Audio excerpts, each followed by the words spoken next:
Alright, so next up on the agenda is we got to build a motor mount. Alright, so I had an SD card corrupt, and on this video that I have of it already done, the audio cut out, so I'm gonna throw some pictures in here, kind of show the process a little bit the best I can. These are just pictures I took on my phone as I was doing it, so hopefully this gives you an idea.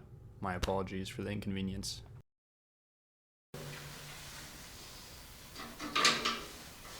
I am so happy to say that I am pulling the motor for the last time right here. This is the last time that this motor will be pulled out of this frame until it's time to rebuild it or something. But for the build purpose, this is the last time.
That primer is terrible.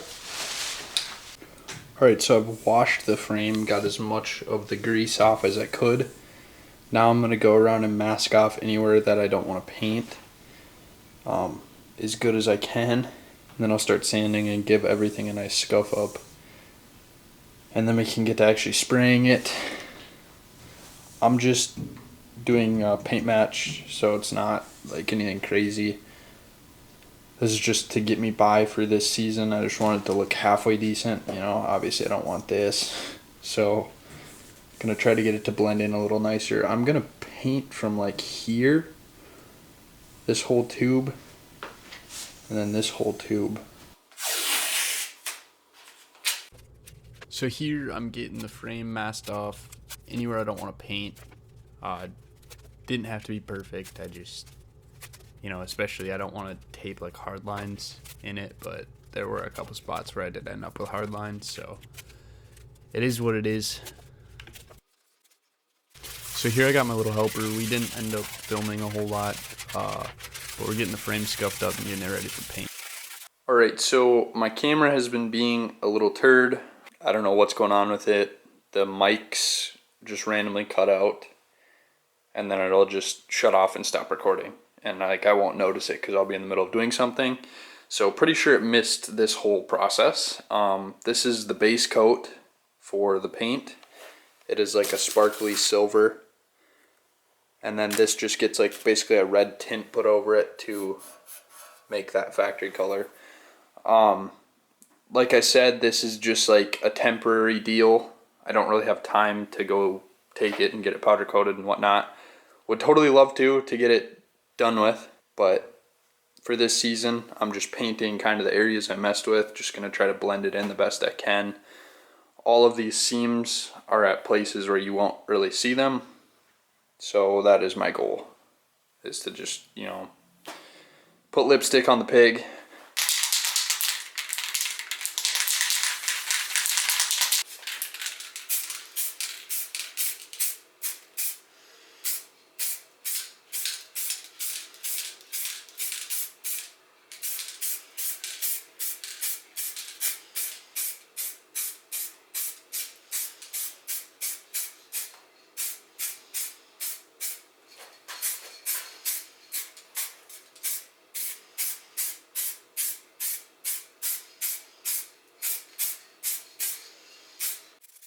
So I was doing super light coats at first because I was really worried about this tint coat. I wasn't sure how it was going to lay on.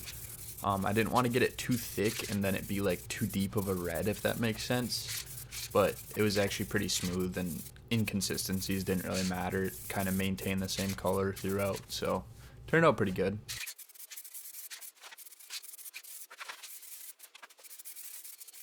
Alright, so here we are. Frame has the base coat, the tint coat, and then the clear coat. It's all done. I would give it like a 6 out of 10 in some spots, and then maybe like a 2 out of 10 in some other spots. Like here is kind of a bad spot, but the radiator's going to be there, so not a huge deal. Up here I just tried to paint the little area that I ground and welded. Oh yeah, I did squirt a little clear coat on there, but that's not great.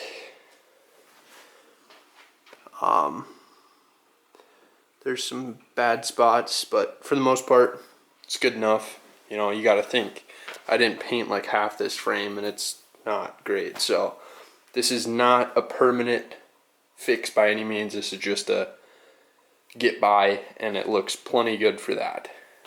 What I'm gonna do now is get our motor set back in, get it bolted up on these two, and then I think I will take the swing arm, and I think I'm going to pull the swing arm apart and do something with that because it's pretty ugly. So next step, get the motor in here so it's sitting in here, and then get the swing arm up here and probably tear that thing apart.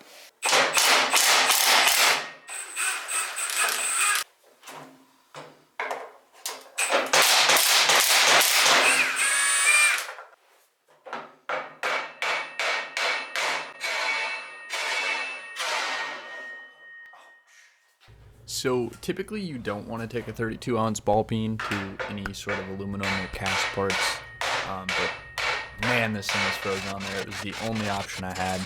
I flattened these hammering them, but I guess that's the cost of doing business.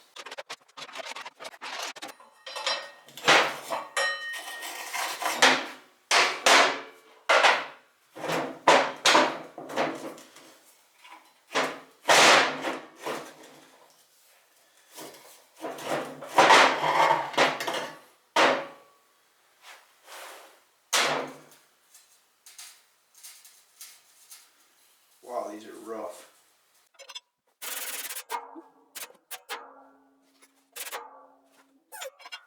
So this you got to press back a little bit, get this thing off, and then press it back that way. So it's a bit of a process.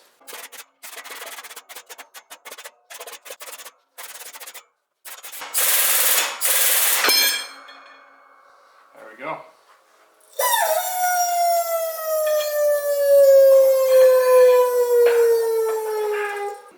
Got this swing arm stripped down. There's a couple more pieces that got to get taken off, but for the most part all the big stuff is off. Those little plastic guards and the bushings are pretty easy to get out. Alright, so today's plan is to take all of this and make it pretty. So I'm going to start off by sandblasting. I don't know how sandblasting will go as far as recording. My bad. I'll try to record what I can. I don't know, it's really hard to see through the glass on the sandblaster, so I guess you'll see. Either you're going to see these parts completely done, or you'll see me sandblasting some of them.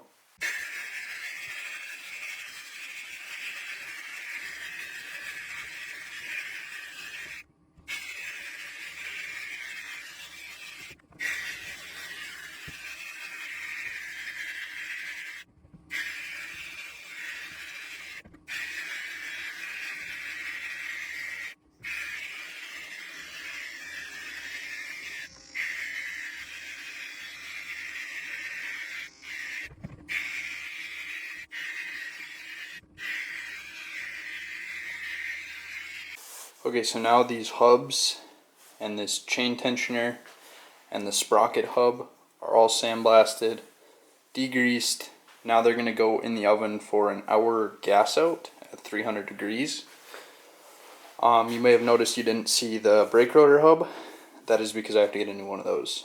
While these are in the oven, I'm going to finish tearing that apart and probably get that blasted.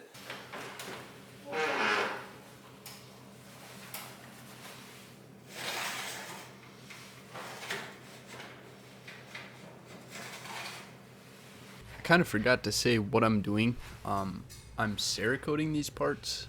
Cerakote is a high temperature, very thin, durable coating. It's typically used in automotive applications and firearm applications. With Cerakote, you pre-bake / gas out the parts just like powder coat, and then after you put the application on, you bake it to cure it just like powder coat. The only difference is Cerakote is a liquid and Cerakote is much thinner.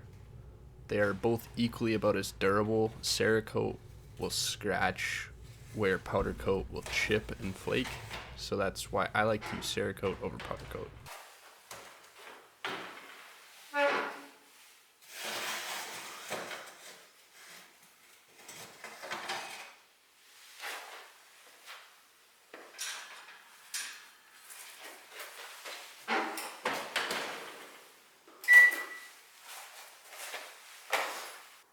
Here are the pieces. I don't know why they look so textured, but they are. Fresh out of the crack oven.